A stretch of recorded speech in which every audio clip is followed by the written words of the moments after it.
Hello everyone, good morning. Welcome back to my channel daily blog. এই চ্যানেলে আবার একটা নতুন ব্লগে তোমাদের সবাইকে অনেক অনেক ভালোবাসা ও স্বাগত জানাচ্ছি।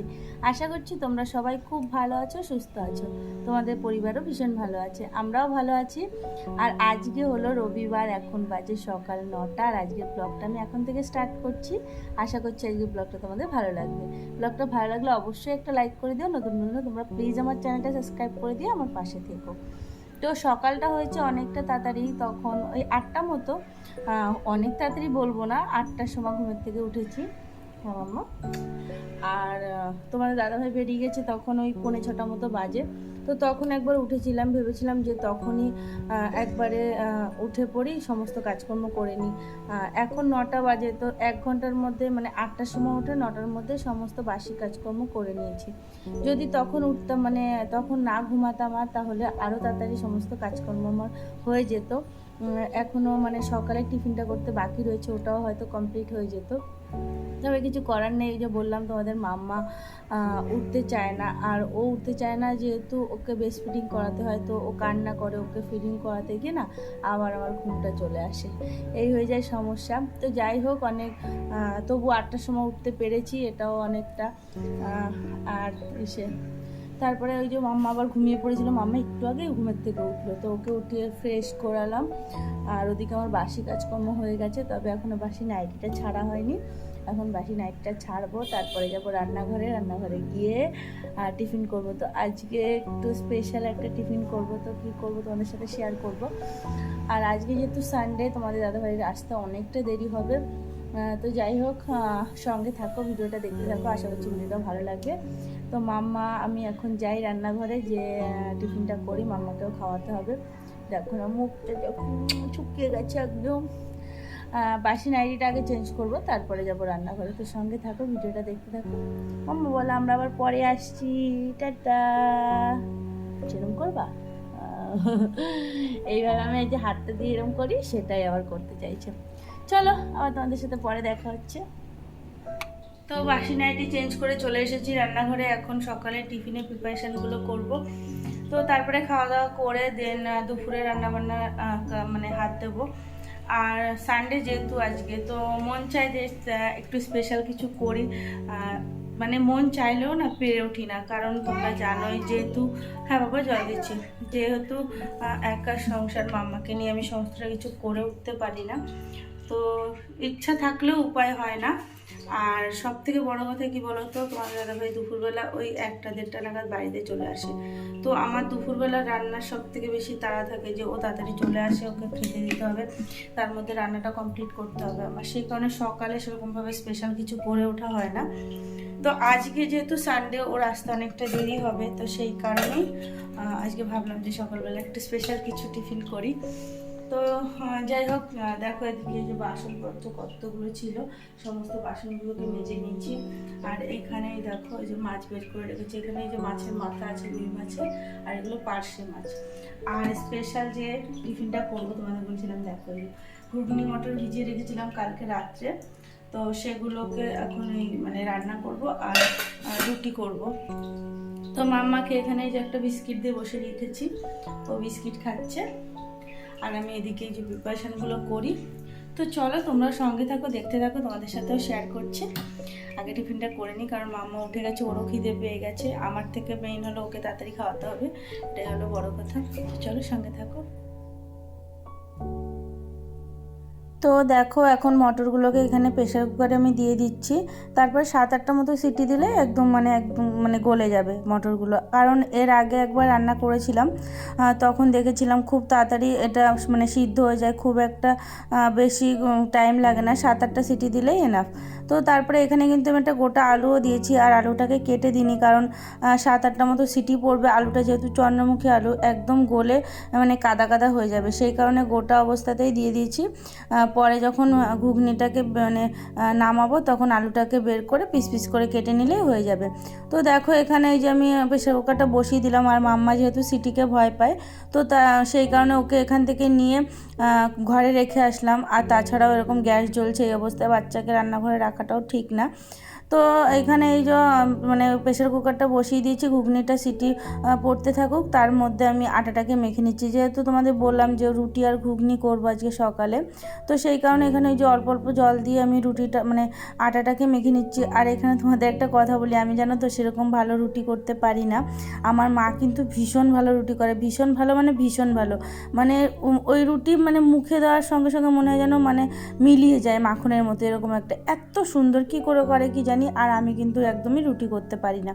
যাই হোক, একদিকে সুবিধা হয়েছে কি আমাদের মানে তোমার দাদাভাইও সেরকম রুটি পছন্দ করে না, আমিও খাই না, আর মাম্মাকে মাঝে মধ্যে একটু করে দিই, ও সেরকম একটা খেতে চায় না, যে কারণে রুটিটা আমার করাও হয় না, শেখাও হয় না। যাই হোক, আজকে মনে হলো তার জন্য করলাম, মানে মোটামুটি চলার মতো করতে পারি। যাই হোক, দেখো এখানে এই যে কড়াইটা বসিয়ে দিয়েছি, আর একটু তেজপাতা, শুকনো লঙ্কা, জিরে ফোড়ন দিয়ে দিয়েছিলাম।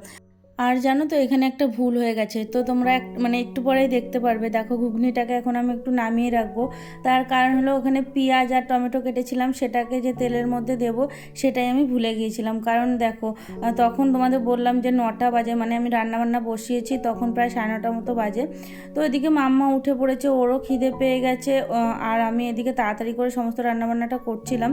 তো সেই কারণে একটু মাথা থেকে বেরিয়ে গেছিলো যে পেঁয়াজ টমেটোটা দেবো, একদম ভুলেই গেছিলাম, হট করে মানে ঘুগনিটাকে ঢেলে দিয়েছি। তারপরে ওই পরে ঘুগনিটাকে নামিয়ে আর একটু তেল দিয়ে এখানে এই যে টমেটো পেঁয়াজটাকে একটু কষিয়ে নিচ্ছি। তারপরে এটার মধ্যে একটু ওই যে জিরে গুঁড়ো দিলাম, আর একটু শুকনো লঙ্কা মানে কাশ্মীরি শুকনো লঙ্কার গুঁড়ো দিয়েছি, কারণ ঝালটা মানে দিলে মাম্মা খেতে পারবে না। শুধু এখানে শুকনো লঙ্কাটা যে ফোড়ন দিয়েছিলাম সেটাতেই যা ঝাল হয়েছে, আর এক্সট্রা করে এই দেখো একটাই কাঁচা লঙ্কা দিয়েছি কিন্তু আমি, কারণ মাম্মা এর থেকে বেশি ঝাল হলে খেতেও পারবে না। আর শুকনো লঙ্কাটা একটু করে তুলেও নেবো, কারণ ওটার ঝালটা বেশি হবে।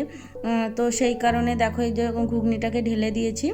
আর এখানে দেখো ঘুগনি আর রুটিটা কিন্তু আমার রেডি হয়ে গেছে। আর রুটিটা করার সময় তোমাদের দেখাতে পারিনি, তার কারণ হলো সেই সময় মাম্মা খুব কান্নাকাটি করছিল, তো ফোনটা দিয়ে আমি ওকে বসিয়ে রুটিটা করেছি, কারণ ওকে যদি ফোনটা না দিও আমাকে রুটি করতেও দেবে না। তো সেই কারণেই ওকে ফোনটা দিয়ে বসিয়ে আমি রুটিটা করেছিলাম। আর এখানে দেখো এই যে মাম্মা খেলা করছে, আর আমি সমস্ত খাবার মানে রুটি আর ঘুগনি নিয়ে চলে এসেছি, মাম্মা আর আমি দুজনে মিলে খেয়ে নেব। আর দেখো আমাদের খাওয়া দাওয়া কমপ্লিট হয়ে গেছে, আর এখানে চলে এসেছি দুপুরে রান্নাবান্না করতে। তো পার্শে মাছ রান্না করবো তোমাদের বলেছিলাম, তো দেখো মাছগুলোকে কিন্তু আমি এখানে ভাজা বসিয়েও দিয়েছি। তো মাছগুলোকে ভেজে নেব, ভেজে আর পার্শে মাছের আজকে মানে হালকা করেই ঝোল করবো। আর পার্শে মাছ মানে জিরে বাটা দিয়ে ঝোল সব থেকে টেস্টি লাগে, জানো তো। তো এখানে আর একটা জিনিস করব, হলো এই যে রুই মাছের মাথা দেখিয়েছিলাম না তোমাদের, যে মাথা রয়েছে দুটো, ওটা হলো গিয়ে পরশু দিন এনেছিল মাছ, তো মাছগুলো রান্না হয়েছে, মাথাটা রান্না হয়নি। জ্যান্ত রুই মাছ নিয়ে এসেছিলো, তো মাছগুলো সমস্তটা খাওয়া হয়ে গেছে। তো মাথাটাকে আজকে ভাবছি কুমড়ো দিয়ে আলু দিয়ে এই ছক্কা মতো করব। তো এখানে এই যে একটা ইলিশ মাছের মাথা ছিল, এক পাশই ছিল, মানে পুরো মাথাটা ছিল না, তো ওটা রয়ে গিয়েছিলো, তো ভাবলাম যে এটাও একবারে ওটার সাথে করে নেবো। তো সেই কারণে একটু ভেজে নিলাম। আর দেখো এখানে জিরে শুকনো লঙ্কা তেজপাতা ফোড়ন দিয়ে এই যে আলু কুমড়োটাকে দিয়ে দিয়েছি। তো এটাকে একটু কষিয়ে নিয়ে মানে ভাজা ভাজা মতো করে নিয়ে একটু জিরের গুঁড়ো দিয়ে দেবো, তারপরে মাথাটা দিয়ে নাড়িয়ে চাড়িয়ে নামিয়ে নেবো। তো এটা খেতে কিন্তু ভীষণ টেস্টি হয়েছিল। আমি মানে ভেবেছিলাম হয়তো কেমন হবে না হবে, কারণ এর আগে কখনো এইভাবে করিনি আমি। তো আজকে প্রথম করলাম, তার কারণ হলো কুমড়োগুলো রয়েছে নষ্ট হয়ে যাচ্ছিলো, তারপর মাথাটাও 2-3 দিন ধরে রয়েছে, ভাবলাম যে কী করা যায়, তো সেই কারণেই এটা করলাম। আর তোমাদের দাদাভাই আবার এই মুগ ডাল দিয়ে এই মাছের মাথা দিয়ে খেতে বেশি ভালোবাসে, কিন্তু সেটা আমার এখন করার সময় নেই, কারণ মুগ ডাল সিদ্ধ হতেও অনেক সময় লাগে, জানো তোমরা, তাড়াতাড়ি করে সমস্তটা করতে হবে। তার থেকে বড় কথা তোমাদের বললাম না যে কুমড়োটাও নষ্ট হয়ে যাচ্ছিলো, বেশি দিন থাকলে তারপরে ওটাকে আর খেতে পারবো না, তো সেই কারণেই ওটা করা। তো দেখো যে আমার এটা কিন্তু সম্পূর্ণ রেডি হয়ে গেছে। তো এখন আমি নামিয়ে নেব, তারপরে মানে মাছের ঝোলটা বসিয়ে নেব। আর যখন এই যে আলু কুমড়োটা ভেজেছিলাম, তখন মাছের ঝোলের যে মানে জন্য যে আলুটা কেটেছিলাম সেই আলুটাকেও একটু ভেজে নিয়েছিলাম ওই একসাথে করে, তারপরে উঠিয়ে রেখেছিলাম। তো এখানে দেখো এই যে একটু জিরে ফোড়ন দিলাম, তারপরে আলুটাকে দিয়ে একটু নাড়িচাড়ি নিয়েছি, আর এখানে এই যে একটু জিরের গুঁড়ো দিয়ে দিয়েছি, মানে একদম সিম্পল পাতলা করে ঝোল হবে। তো এই যে লবণ হলুদ সমস্ত কিছু দিয়ে দিলাম, এখন একটু জল দিয়ে ঢাকা দিয়ে দেবো, তারপরে ঝোলটা ফুটে আসলে মাছগুলো এখানে দিয়ে দেবো, তাহলে রান্নাবান্না হয়ে যায়। তো তো আজকে এই রান্না হবে। আর একটা জিনিস করব, সেটা হলো শাপলা এনেছিল তোমাদের দাদাভাই। তো শাপলা দিয়ে ওর জন্য একটু বড়া করব, কারণ ও শাপলা দিয়ে বড়া খেতে বেশি ভালোবাসে। আবার তুমি কি খাচ্ছ? আমনি? কে এনেছে আমনি? বাবা? বাবা এনেছে?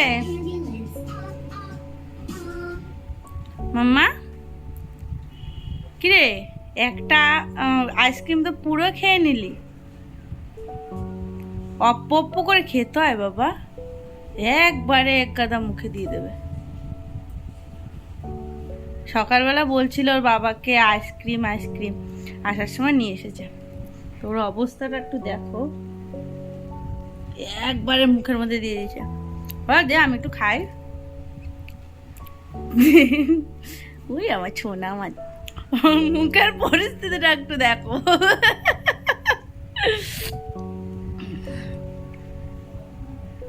কি করেছিস তুই মুখটারে? চল মুখ দিয়ে নিয়েছি, চল চল। তো দেখো এখানে সমস্ত রান্নাবান্না কমপ্লিট হয়ে গেছে। তোমাদের একবার করে একটু দেখিয়ে নিই যে কী কী রান্না করলাম। তোমাদের বললাম না যে শাপলা দিয়ে বড়া করব, তো এখানে দেখো এই যে চালের গুঁড়ো, বেসন, এই সমস্ত কিছু দিয়ে শাপলাটাকে বড়া করে নিয়েছি। আর এখানে এই যে পার্শে মাছের ঝোল।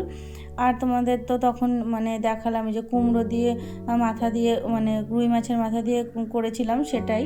তো এই রান্না হয়েছে আজকে। আর ভিডিওটা বেশি বড় করলাম না, কারণ আর ভিডিও করাও হয়নি। তো আজকের মতো ভিডিওটা এখানেই শেষ করছি। সবাই সুস্থ থেকো, ভালো থেকো।